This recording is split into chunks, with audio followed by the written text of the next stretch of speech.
on voit les Chaora, un point qui demande mamash de la réflexion dans tout le Inyan de Matan Torah, tout ce Inyan-là. Kaviachol, la Gemara n'arrête pas de répéter que Ilula Shem Ozro Eno Yachollo, caché par Nasato chez l'Adam qui crée Tiam Souf. Adam, il ne peut pas comprendre la Torah si ce n'est pas Hachem qui lui explique et qui lui apprend la Torah. C'est-à-dire qu'on voit par rapport à plein de points dans la Torah, trois points de la Torah, un point concernant le Limut Torah. Limut Torah, où s'il n'y a pas de Siyata Ishmaya, s'il n'y a pas l'aide d'Akadosh Baruch Hu, comme ça la Gemara ramène dans Chagiga et dans Megillah, que s'il n'y a pas de Siyata Ishmaya, tu ne peux pas arriver à comprendre. La Torah, c'est quelque chose de divin, c'est quelque chose qui est au-delà de l'entendement humain. S'il n'y a pas Kadosh Baruch Hu qui t'aide pour, pour ta guerre contre le Yetzirah, Eno Yachollo. Il l'est osro, Eno Yachollo. Tu ne peux pas arriver contre ça. Si ce n'est pas Hachem qui t'aide pour ta parnassa, Kikia Tchamsouf. Il faut qu'Hachem il ouvre la mer. Il n'ouvre pas la mer, tu auras une mer devant toi. Et donc ta parnassa, elle sera constamment l'impression d'être devant un océan.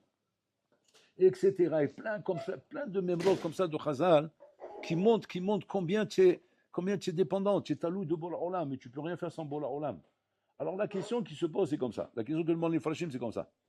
Arrête, normalement, logiquement, on se serait attendu normalement à ce qu'on donne à un homme les moyens pour être autonome, pour pouvoir faire les choses par lui-même. C'est ça la slacha. La slacha, c'est comme maintenant, un papa, par exemple, il éduque son enfant, qui voit que maintenant son enfant, il est autonome. Il est capable de faire les choses par lui-même. Pareil, dans un sport, quand c'est que tu peux dire que tu es arrivé à un bon résultat dans un entraînement, c'est quand tu vois que le bonhomme est capable de faire par lui-même. Pareil, dans le travail, je forme quelqu'un dans une branche ou n'importe quoi, je vois qu'il est capable par lui-même. Mais si maintenant, je suis constamment obligé d'être derrière, et que le bonhomme, il me demande, mais il y a un moyen de me former de manière à ce que j'ai plus besoin de vous, ou je peux me débrouiller tout seul, et maintenant je lui réponds non, il n'y a aucun moyen. Tu auras toujours besoin de moi. Tu ne pourras jamais faire sans moi. Sans moi, c'est impossible. A priori, c'est créer une dépendance. Créer une dépendance qui n'est pas saine. C'est pas barré pour un Ben Adam de sentir constamment une dépendance. Être dépendant constamment de quelqu'un que sans lui, je ne peux pas faire les choses. Comment ça marche ici? Dans la Torah, c'est que ça. La Torah, on fait le tour de tout. On voit que maintenant, on est dans un système complètement dépendant. On est complètement dépendant d'Hachem. Ilule ozro eno yacholo. Amelamet Torah lamu Israël. C'est pas moi qui t'apprends la Torah, tu peux pas. Comme dit la Gemara dans Brachot, Shadan Yoshev velomet Torah, le bon Olam, il vient pour pouvoir t'aider à comprendre la Torah. Sinon, tu peux pas la comprendre.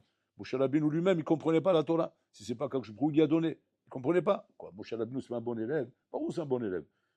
Shakdan, Matmid, Ressini, Reshemaim, tout, il a toutes les conditions, et il ne comprend pas. Tant que ce n'est pas Hachem qui lui donne, qui lui ouvre son cerveau, et qui fait un nes, voilà, ma Torah, cette Torah, je la rends dans ta tête. Et même là, elle rentre dans sa tête. Mais sinon, il n'arrive pas. Pourquoi c'est comme ça? Lama Koshbourou, Ose Besura Kazot. En fait, le Nyan est comme ça, regardez bien. Et c'est ça le travail de Shavuot. Le travail de Shavuot, en vérité, c'est d'arriver, Nachinami, à créer ce Kesher avec Bola Olam. Ce Kesher avec Bola Olam où l'homme doit comprendre effectivement que sans Hachem, je ne peux rien arriver dans la vie. Je ne peux rien arriver à faire dans la vie sans Kadosh Baruch Hu. Ça, c'est la mitzvah d'Hachem. La mitzvah d'Hachem où les maasés, tu ne trouves pas dans un Olam Kaviachol où les choses peuvent se faire, mamash, comment dire, indépendamment d'Akadosh Baruch Hu. Tu peux trouver les kohot, de pouvoir être complètement indépendant et d'arriver à te battre contre les tseras sans l'aide d'Akadosh Baruch Hu. En davar kazer rabotai. La mitzvah d'Hachem, ce n'est pas une mitzvah comme les mathématiques, les sciences et tout comme ça, où là-bas, ce sont des choses, comment dire, à la portée de l'homme.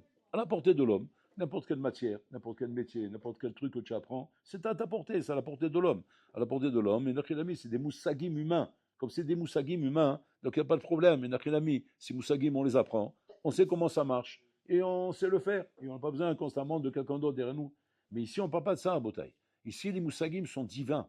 On parle de dimensions divines, de Assagot qui sont des Assagot Rochami, qui n'ont rien à voir avec l'esprit humain, avec l'esprit du Ben Adam, Rabotai. On ne parle pas de repères humains. On parle de choses qui sont les Ma'ala Me'aser El Enoshi, les Ma'ala Me'aser Shel Adam. Ad Kedeka, que tant que l'homme, Rabotai, projette dans la Torah, dans tout, dans le combat contre les Tzara, dans la Torah, dans les Midot, dans les Yirat Shamayim, dans le Bitachon, dans l'Aïmouna, tant qu'un bonhomme, Rabotai, projette toutes ces idées qu'il apprend dans la Torah, à travers des moussagim humains, il est en décalage total avec la mitzvot, complètement en décalage. Il ne comprend pas de quoi on parle. Et même là, il aura des questions. Il aura constamment des questions, des styrotes, des nœuds qui vont se faire. Pourquoi? Parce qu'en fait, cet homme-là, il essaie de comprendre des moussagim divins avec un esprit humain. C'est impossible. C'est un décalage atsoum. Tu n'es pas, comment dire, en face de la chose pour pouvoir comprendre de quoi on est en train de parler. Donc, c'est ces moussagim qui sont les malas, mais à sagat enoshi. Donc, tu vas dire comme ça. Tu vas dire, alors comment on fait pour comprendre? Il faut que tu arrives à être là-bas. Et pour être là-bas, eh ben, il faut que Bourg-Orlam t'aide à être là-bas. C'est que je qui t'aide. Maintenant, ça veut dire que de la part de l'homme, il y a une chose qu'Hachem lui demande. Pitrou les berem ke chudo shel machat. Hachem dit comme ça. De ta part, je te demande une chose. Ouvre ton corps comme le chat d'une aiguille. Une petite ouverture de rien du tout. Fais le premier pas. T'as tril à vote. Commence à travailler. Fais le premier pas. Fais un petit effort. C'est tout ce que je te demande. Et tout le reste, c'est moi qui le fais. Maintenant, pourquoi c'est forcément Hachem qui le fait? Parce que ce n'est pas des moussagim humains, c'est des moussagim divins. Tout homme, Rabotai, qui a l'illusion de s'imaginer que quoi? Que c'est à la portée de l'homme, c'est entre mes mains. Bataille, c'est entre tes mains. Bataille, c'est ta Bechira. Mais sans l'aide d'Hachem, je ne peux pas y arriver. C'est impossible sans l'aide d'Hachem. Et arrête de croire que c'est possible sans l'aide d'Hachem. Parce que là, tu te fais un nœud. Tu te fais un nœud, tu vas vite te décourager. Et tu vas vite baisser les bras. Et c'est comme ça, Rabotai, que beaucoup de gens se sont brisés, se sont cassés et ont baissé les bras. Les Gdolim, Rabotai, le point commun de tous les Gdolim, qui sont arrivés à devenir des Gdolim, c'est parce qu'ils ont compris à un moment donné que sans l'aide d'Hachem, il ne peut pas arriver. Et donc, ils ont compris ça. Ils ont compris qu'il faut demander à Hachem, il faut supplier Hachem. Tous les Sipurim qu'on vend sur les Gdolim, comme Rabbi Akiva Eger, comme le Rambam, comme des Rishonim et des Acharonim, Rabotai, que si ce n'est pas des prières qu'ils ont fait, Tfilot, Blissov, qui les litranel et Bola qui leur ouvre l'esprit, qui leur ouvre la tête, qui leur ouvre leur cœur, qui leur ouvre qui leur donne des kélim pour pouvoir arriver à décoller dans la Torah. Mais jamais de la vie il serait arrivé, Rabotai. Tu ne peux pas arriver à des dimensions, des grandes dimensions dont on parle quand on parle de Gdolim, Rabotai, si ce n'est pas Bechlal qui avait la Siyata Ishmaïa, il y avait Akadosh Baruch derrière pour t'aider. C'est rien que de cette manière qu'on peut arriver. Lorsque la Bia qui va, il a rencontré Rachel. Rachel, la fille de Kalba Saboua. Lorsqu'il a rencontré Rachel, alors Rachel a cherché un hatan, bien sûr, son père c'est un homme très très riche, bien sûr, il lui présentait les hatanim, le top, la crème des hatanim. Il n'y a personne qui l'intéressait. Et pourquoi ça ne l'intéressait pas? Parce qu'elle ne voyait pas des gens inachinami qui avaient compris qu'avec l'aide d'Hachem, on peut arriver à grandir. C'était clair, elle avait une ashkafa claire, qu'un homme, quand il a compris que c'est avec l'aide d'Hachem qu'on grandit, cet homme-là devient un gadol. Un homme qui n'a pas compris que c'est avec l'aide d'Hachem qu'on grandit, ne deviendra jamais un gadol. Il deviendra un chacham, il peut être chacham, il peut atteindre des niveaux. Mais devenir un gadol, le sod, pour devenir un gadol, c'est avoir compris que je ne peux pas sans l'aide d'Hachem. Celui qui n'a pas compris ça, il sera un chacham, il pourra comprendre, parce qu'on a des on n'est pas des hamar, on a un minimum de capacité. Mais devenir un gadol, oublie, c'est pas pour toi. Rachel, elle ne voyait pas ça. Elle voyait des chachamim, des hommes sages, mais elle ne voyait pas des gens capables de devenir des gdolim. Et pourquoi? Parce qu'elle ne voyait pas chez eux d'avoir compris qu'on ne peut rien faire sans Hachem. Comment elle a vu ça chez Rabbi Akiva? C'est lorsque maintenant, effectivement, elle a commencé à faire le contact avec Rabbi Akiva et qu'elle a testé, comme elle faisait avec tous les autres. Elle a testé. Rabbi Akiva lui demande, mais pourquoi tu t'intéresses à moi? Et qu'est-ce que tu attends de moi? Elle lui a dit, j'attends de toi, tu deviens le Gadolador. Maintenant, quand elle y a dit ça, ouais. Alors, bon, tu as les bonhommes qui vont réagir, par exemple, qui vont dire par exemple, oui, va, moi aussi je veux devenir le Gadolador, il va falloir que je travaille très fort pour y arriver, il va falloir que je me bagarre, il va falloir que ça, il va falloir ça. C'est-à-dire qu'ils essayent de trouver, comment dire, des malachim, comment devenir le Gadolador. Rien que par rapport à la réaction de ces Chachamim, Rachel Alamakom, elle laissait tomber. Elle dit non, tu n'as pas les kénis pour ça. Rabbi Akiva, qu'est-ce qu'il a dit qu'il a fait tilt à Rachel, qu'elle a vu qu'elle avait devant elle le potentiel de bonhomme qui peut devenir un gadol, c'est quand Rabbi Akiva il a dit, on ne peut pas devenir comme ça un gadol, bichlal, si on n'a pas l'aide d'Akadosh Baruch Hu. Comme ça il a dit. Quand il a entendu ça, il a dit, c'est toi mon khatan, c'est avec toi que je vais me marier. C'est Rabbi Akiva, il ne voyait pas du tout bichlal par où il va passer. Attention, c'est un homme très intelligent, il avait des capacités, mais il était conscient que pour devenir gadol adol, il faut l'aide d'Akadosh Baruch Hu. On ne peut pas y arriver sans ça. Et quand maintenant il a dit, ok, c'est bon, donc il a compris maintenant que se marier avec elle, c'est devenir gadol adol. Qu'est-ce qu'il a fait? Il a disparu. Il est parti. Où il est parti? Il est parti se recueillir avec lui-même. Pour savoir, Inachinami, s'il est cohérent avec ce qu'il est en train de dire. Il voulait voir la cohérence qu'il a de ce qu'il vient de dire maintenant. De dire il faut l'aide d'Hachem. Et maintenant, elle me dit oui. Donc ça veut dire que me marier avec elle, c'est pas chouette, c'est la mode à la davar, c'est-à-dire être mis sous mon dibour. C'est ça qu'elle veut. Sinon Balmena, c'est Mekartaou, c'est grave. Et cette fille, elle a des propositions. Moi, je suis un rigolo, moi, par rapport à ces bonhommes qui passent devant elle. C'est Rachid Shivot qui passe devant elle. Qu'est-ce qu'il a fait, Rabbi Akiba? Il est parti. Il part dans la nature. Et là, l'Agmara nous raconte une histoire, mais à dormir debout. Et cette histoire, c'était l'histoire à Botaï qui a fait tout le déclenchement chez Rabbi Akiba. Il arrive là-bas à côté d'un ruisseau là-bas, où il voit là-bas, à Botaï, il voit là-bas un genre de filet d'eau qui tombait au goutte à goutte. Comme ça, pim, pim, pim. Comme ça, un ruisseau qui passait comme ça. Et à un moment donné, il y avait un genre de filet d'eau qui passait par un genre de passage comme ça, le coulé. Et ça faisait un goutte à goutte là-bas, sur une pierre qu'il y avait ici en bas. Il a vu comment le goutte à goutte, il regardait comme ça, Mikbonen, comment il a réussi à percer la rocher. C'était de la roche. C'est pas de la terre où tu vas dire du sable, que l'eau elle arrive à trouver. La roche, c'est le Sela, Sela. Il dit comment c'est possible une chose pareille? Que l'eau, qui est la chose la plus tendre qu'il y a dans la nature, arrive à percer la chose la plus dure qu'il y a dans la nature, comme le Sela. Sela, c'est la pierre la plus dure qui existe. Comment c'est possible? Il regarde comme c'est limite Bonen. Il voit que, en vérité, c'est quoi? C'est la régularité, la résistance et la régularité. Et la répétition de ce goutte à goutte qui tombe sur cette pierre. Et là, il a compris. Il a compris que quoi? Qu'en vérité, les moyens qu'on te demande et les efforts qu'on te demande ne sont pas des choses surhumaines.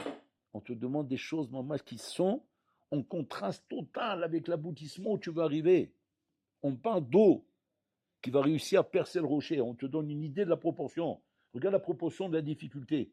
La difficulté, Rabotai, qu'un bonhomme devienne gadolador, la difficulté qu'un bonhomme, Rabotai, cette Torah rentre dans ta tête et fasse partie de toi-même, et tu sois mamash intégralement lié avec cette Torah, c'est comme faire le pari de prendre, Rabotai, un goutte à goutte d'eau et percer de la roche. C'est aussi difficile que ça. Impossible. En d'autres mots, c'est impossible. Et Rabbi Akiva, il a vu quoi? Il a vu que oui, il y a une mission comme ça, qu'Hachem, il a mis dans le monde. Mais cette mission, c'est Hachem qui l'a mis dans le monde. Ce n'est pas quelque chose que nous, on peut comprendre. C'est quelque chose que Hachem, il a mis dans le monde. Et ça, c'est pareil. Si Hachem et Nachilami, il a pu faire ça, il pourra faire en sorte que cette Torah et Nachilami va réussir à rentrer dans mon cœur. C'est-à-dire qu'il a tout misé sur Hachem. Et c'est ça le sort de Rabbi Akiva, comment il est devenu Gadolador. Et c'est ça le sort de tous les Gdolim, Rabotai. Et c'est ça le sort de Shavuot. Quand on arrive à Shavuot, tous les ans, bon, alors là, on propose sa Torah à Israël. C'est ce qui s'est passé, Rabotai, lorsque Kalbas Aboua, pas Kalbas Abouya, qui était le père de Elisha, Abouya Rabotai, il a eu un garçon qui s'appelle Elisha.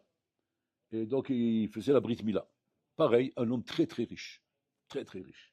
Ouais. Et il invitait bien sûr là-bas tous les grandes richesses, les grands pontes. Tous les grands pontes, ils étaient là-bas. Et parmi eux là-bas, tous les chachamim, tous les rabbanim. C'était une khatouna, c'est la rigolade à côté. Et on parle d'une Brit Mila, c'est la folie du monde.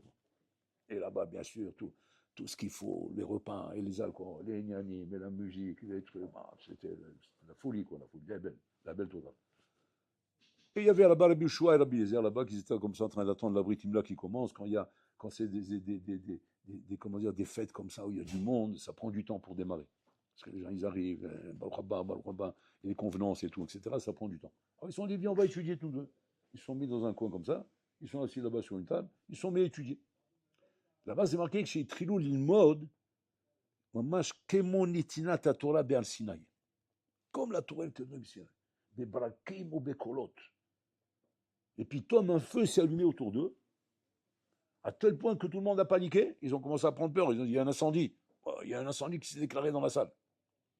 Et donc, Abouya, il arrive comme ça, hein. Il voit les Chachamim comme ça en train de discuter. Il dit, qu'est-ce que vous avez fait? Vous êtes venu brûler ma maison ou quoi? Il dit, non, n'aie pas peur, Abouya. Ce feu ne brûle pas. Ce feu, c'est le feu du mont Sinaï, c'est le feu de la Torah. Olo Soref. C'est le feu de Gdusha. C'est un feu de Gdusha qu'on a atteint parce que, Baruch Hashem, on s'est mis à étudier avec tellement de dvikout avec Hashem, que la Shrina elle-même, elle est venue ici. Et quand la Shrina, elle vient, automatiquement, le feu, il s'allume. Abouya, regarde, il dit quoi? Il dit quoi? C'est ça le kavod de la Torah? C'est ça. Si c'est comme ça, mon fils, je le consacre à la Torah. Bon, c'est comme ça qu'il a consacré son fils à la Torah. Il était impressionné par le caveau de la Torah qu'il y a là-bas. Les Farshim, ils expliquent là-bas, hein, c'est quoi ce feu, c'est quoi ce yin, c'est quoi ce qu'il y a là-bas. Ils disent là-bas comme ça en Bretagne. Tu as deux madrigotes dans le Limut Torah. Tu as le bonhomme qui étudie la Torah en Bretagne, comme un petit étudiant, ouais, un petit étudiant de Sarcelles ou je sais pas quoi, de Meratora, de Torah, comme ça, c'est un petit étudiant, il vient de Paris, c'est un petit parigot, comme ça, il arrive comme ça, et il étudie la Torah. Il est venu s'inscrire à l'Yeshiva de l'Irusel, il y en a qui vont au Midrash, il y en a qui vont ailleurs, chacun son adresse. Et chacun il débarque là où il croit que ça va être bien pour lui de débarquer là-bas. Et bien comme ça, il s'assoit, il dit, bon, on va passer une année, après une deuxième année, on verra peut-être une deuxième année, on verra ce qui se passe, vous voulez. Et il vient, c'est bien, il est là à Botaï, mais il manque l'essentiel à Botaï, il manque l'essentiel. Qu'est-ce qui manque? Il manque le Esh HaTorah. Le Esh HaTorah. Maintenant, tu vas dire, attends, mais qui c'est qui déclenche ce Esh HaTorah, comme on raconte dans cette histoire-là? C'est qui déclenche ce Esh HaTorah? Ce qui déclenche ce Esh HaTorah, Rabotai, c'est ce que Rabbi Akiva, il a compris. Que quoi? Que moi, pour arriver, Nachinam, est-ce que ce feu se déclenche chez moi? Il faut qu'absolument que Bolorlam, il m'aide. Si Hachem, il n'est pas avec moi, Hachem, j'arriverai jamais à ça. Et quand le bonhomme, il a compris ça, qu'il faut qu'Hachem, il aide, alors à ce moment-là, ce bonhomme-là, il avance avec cette conviction-là. Avec cette conviction qu'Hachem, il va m'aider. Hachem, il va m'aider, moi, je vais faire ce que j'ai à faire, et Bolorlam, il va m'aider pour devenir un gadol. Rabbi Akiva, Rabotai, il était loin de croire qu'il peut gagner ce pari, Rabotai. Il a 40 ans, c'est un Amares, il a déjà roulé comme un vieux routier à Botaï, il s'est déjà marié, il a divorcé, il a dit non, machin bonhomme, ça y est, il est en fin de carrière, à Botaï, il est jardinier de Calbas à bois, il est en fin de carrière le bonhomme, il est plus comme vous, un petit jeune qui arrive comme ça, un moment, je suis prêt à démarrer, prêt à décoller, comme une panthère noire, il va balayer le monde du rouler, ça y est, il est fatigué le bonhomme. Et puis Tom, il découvre que quoi? Que non, la chose dépend de moi. Si moi, Nachinami, je prends au sérieux cette promesse qu'Hachem il fait, la Torah d'Amou Israël, qu'Hachem il te dit, moi je peux t'enseigner la Torah. Seulement donne-moi ouvre ton cœur, tiftar ta lèvre shilcha, vani mouchan la d'autres Torah. Et là, à ce moment-là, tu deviens un gadol. Tu deviens un gadol, pourquoi? Parce que tu es un professeur, comme Vakansh Bourou qui t'a appris la Torah. Et ça, à Botaï, c'est la chose que malheureusement, pas beaucoup ont cette conviction. Pas beaucoup ont cette conviction, à Botaï. On vient comme des petits étudiants, on veut faire nos petites limoudes, notre petit taf, on veut un petit peu le matin, pas trop vite le matin, doucement le soir. Ouais. Et s'imaginer que de cette manière-là, on va décoller, on va devenir. Bibi. Même un avion pour décoller, s'il ne prend pas de la vitesse, il ne peut pas décoller à la bouteille. Donc, il peut rouler comme ça longtemps sur la piste, oui. S'il ne prend pas de la vitesse, il ne peut pas décoller. À un moment donné, il faut prendre de la vitesse en bouteille. À un moment donné, il faut accélérer. Il faut accélérer et se dire, la mettre à Israël, ça y est, j'accélère, je tiens plus compte d'aucun point de repère, plus rien ne m'intéresse. Ce qui m'intéresse, c'est quoi? Je veux l'aide d'Hachem. Hachem, il te dit, moi, je suis prêt à t'aider du moment où je vois que tu fonces vers moi. Tu fonces vers moi, il n'y a pas de problème. Je t'aide. Tu fonces pas vers moi. Tu as décidé de te faire une vitesse de croisière, ouais, doucement, sympathique, sans s'exciter, ouais, léat, encore Besséder. On est en mode croisière voilier. C'est même pas un truc à moteur, un truc voilier comme ça, avec le gré du vent. Le gré du vent, c'est-à-dire, il souffle beaucoup en avance, il souffle pas, on n'avance plus, mais c'est pas grave, parce que de toute façon, on est dans un voilier, maximum on bronze, ouais, on aimerait bien monter sur la terrasse pour se bronzer, se faire des couleurs, c'est-à-dire tout, sauf la matara pour quoi on est venu. Tout. Il y a tout. Il y a de tout, sauf la matara pour laquelle on est venu. Quelle matara? Ah, oula, j'ai oublié. C'est vrai, pourquoi je suis venu? Ah ouais, il était temps de se rappeler pourquoi on est venu, parce qu'on est bientôt à la fin de l'année en Bretagne. Et bien sûr, ça c'est normalement comment tu aurais dû comprendre depuis le début. Mais c'est quoi la matara? Pas shoot, devenir un gadol. Tu crois vraiment? Mais ouais, ça on vous l'a dit 10 fois. Chazaka, quand l'homme il arrive à l'Eshiva, il est Bessafek Gadolador. Tout Bacho qui arrive à l'Eshiva, ou Safek Gadolador, Rav Steinman. Mais Fourage, c'est un Tosfot, donc tout vote. Safek Gadolador. On ne dit pas Stam comme ça, Safek Gadolador, Stam comme ça, à pied levé. On dit ça parce que réellement, c'est vraiment Safek Gadolador. Alors tu dis de quoi ça dépend? Ça dépend de toi. Prends-toi au sérieux, c'est tout. Prends-toi au sérieux dans ton travail, dans ton investissement, comme Rabbi Kiva il a fait. Et ni plus ni moins, il est devenu le Gadolador. Alors que le pari était impossible. Impossible. Tout était contre lui. L'âge, la maretsout, le parcours qu'il a fait, tout était contre lui. Mais bon, alors là, il dit rien n'est impossible. Du moment où tu as compris que c'est moi qui te donne, et pas que ça dépend de toi. Toi, une chose dépend de toi. Prends-toi au sérieux, c'est tout. C'est tout ce qui compte. Tu te prends au sérieux, t'inquiète pas, je suis là. Je serai là pour te faire décoller, même si tu as un escargot, même si tu as une tortue, même si tu as une limace, ouais, je te ferai décoller, je te ferai décoller comme un avion de chasse. Seulement, il faut te prendre au sérieux. Il faut être mamine, Raboutaï.